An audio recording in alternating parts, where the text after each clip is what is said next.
మనం చేసిన తప్పులే మనకు శాపాలవుతాయని నిరూపించింది ఓ ఇల్లాలు. ఓ బంధం నుండి విడిపోతే మన అడుగులు ఏ దారిలో పడుతున్నాయి అనేది చాలా ముఖ్యం. ఒకసారి రాంగ్ రూట్ లోకి వెళ్లిపోతే జీవితం చేయి దాటిపోతుంది. సీత, ఈమెది కృష్ణగిరి జిల్లా వెల్లిమలై సమీపంలోని ఎం వేలాలపాటి గ్రామం. ఈమె భర్త పేరు చిన్నముత్తు. వీరికి పిల్లలు లేరు. ఇక ముత్తు వృత్తి విషయానికి వస్తే ఓ షాప్ లో పని చేస్తూ ఉండగా భార్య సీత అదే ప్రాంతంలో ఉంటున్న అట్టల ఫ్యాక్టరీకి పనికి వెళ్లేది. భార్య భర్త ఇద్దరు చెరో పని చేస్తూ ఫ్యామిలీని నడిపిస్తున్నారు. కానీ ఈ సంసారం అనే బండిని మాత్రం ఇద్దరు సవ్యంగా నడిపించలేకపోయారు. కారణం ఇద్దరి మనసులు కలవలేదు. అందుకే ఇద్దరు ఒకే ఇంట్లో ఉన్న వీరి మనసులు వేరైపోయాయి. సీత పేరెంట్స్ ఆమెకు ఎన్నోసార్లు చెప్పి చూశారు.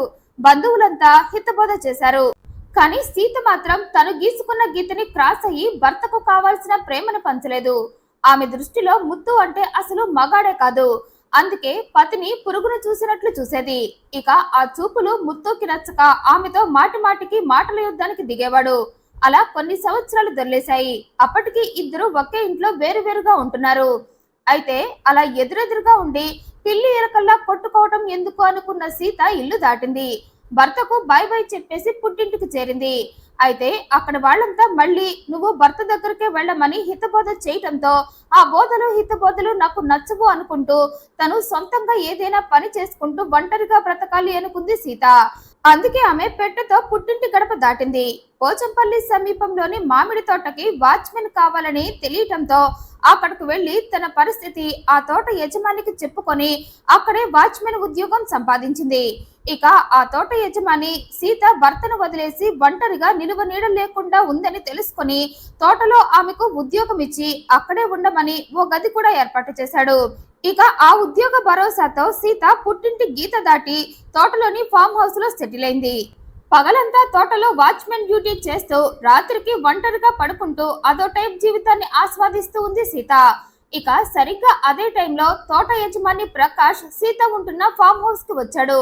ఒక్కడే కాదు, నలుగురు ఫ్రెండ్స్ ని వెంట పెట్టుకొని పార్టీ పేరుతో వచ్చాడు. ఇక వాళ్ళను చూసిన సీతకు ఏం అర్థం కాక చూస్తూ ఉండగా ప్రకాష్, కంగారు పడద్దు, అప్పుడప్పుడు ఈ తోటలో మా ఫ్రెండ్స్ అందరం కలిసి పార్టీ చేసుకుంటాం, నీకెలాంటి ఇబ్బంది లేదు, నిశ్చింతగా ఉండొచ్చు, నీ జోలికి మేం రాం, ఓ గదిలో పార్టీ చేసుకుని వెళ్ళిపోతాం అనటంతో సరే అంది సీత. అలా ప్రకాష్ అప్పుడప్పుడు రాత్రి టైంలో తోటలో ఉన్న ఇంటికి, అంటే సీతను ఉంచిన ఇంటికి వచ్చి పార్టీలు చేసుకుంటూ ఉండేవాడు. అయితే ఆ టైంలోనే ప్రకాష్ సీత విషయంలో అడ్వాన్స్ అయిపోయాడు. ఆమె ఒంటరితనానికి జత కావాలి అనుకున్నాడు. అందుకే సీతకు దగ్గరవుతూ వచ్చాడు. ఇక సీత కూడా అప్పటికే ఒంటరితనంతో అదో టైప్ జీవితాన్ని ఆస్వాదిస్తూ ఉండటంతో ఆ జీవితంపై బోర్ కొట్టి ప్రకాష్ తో ప్రేమాయణం మొదలుపెట్టింది. అలా కాలం గడుస్తూ ఉంది. ప్రకాష్ సీతలు ఇంకా దగ్గరైపోయారు. ఫలితంగా సీత గర్భవతి కూడా అయింది. గీత దాటి శీలాన్ని కోల్పోయి గర్భం దాల్చి ఓ బిడ్డను కనాలి అని కూడా ఆమె అనుకుంది. అయితే ఈ విషయం భర్త ముత్తుకి తెలిసిపోయింది. అప్పటికే ముత్తు పలుమార్లు సీత జాడ తెలుసుకొని ఆమెను తన ఇంటికి రమ్మని చెప్పాడు. కానీ భర్త అంటే ఇష్టం లేని సీత అతని దగ్గరకు వెళ్లకుండా ప్రకాష్ పై మోహంతో గీత దాటి గర్భవతి అయింది.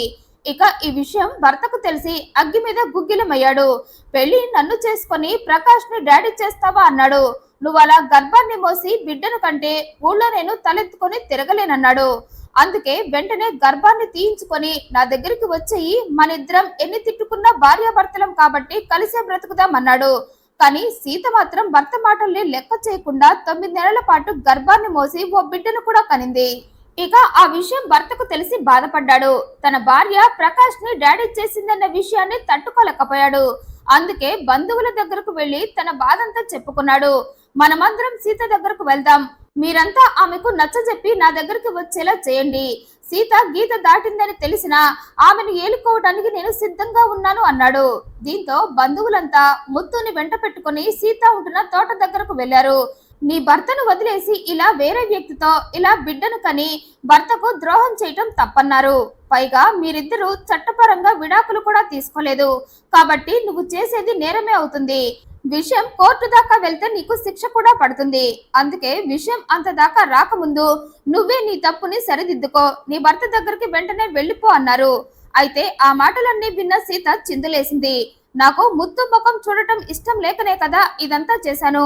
అలాంటప్పుడు నన్ను మళ్ళీ ముత్తు దగ్గరకు వెళ్ళమని చెప్తున్నారేంటని ముత్తు బంధువులపై అరిచింది. ఇక ముత్తు సీతకు సర్ది చెప్పబోతే అతన్ని కూడా ఇష్టం వచ్చినట్లు తిట్టింది. అలా ఈ గోల జరుగుతూ ఉండగా ఈ విషయం ప్రకాష్ కు తెలిసింది. దీంతో అతను వెంటనే తోట దగ్గరకు వచ్చాడు. నా ప్రియురాలు నాతోనే ఉంటుంది, మీతో ఆమె రాదు, వెంటనే మీ ప్రయత్నాలు ఆపి ఇక్కడ నుండి వెళ్లిపోమని ముత్తుకి అతని బంధువులకు వార్నింగ్ ఇచ్చాడు. అయితే ఆ వార్నింగ్ కి ముత్తు అతని బంధువులు ఎదురు తిరిగారు.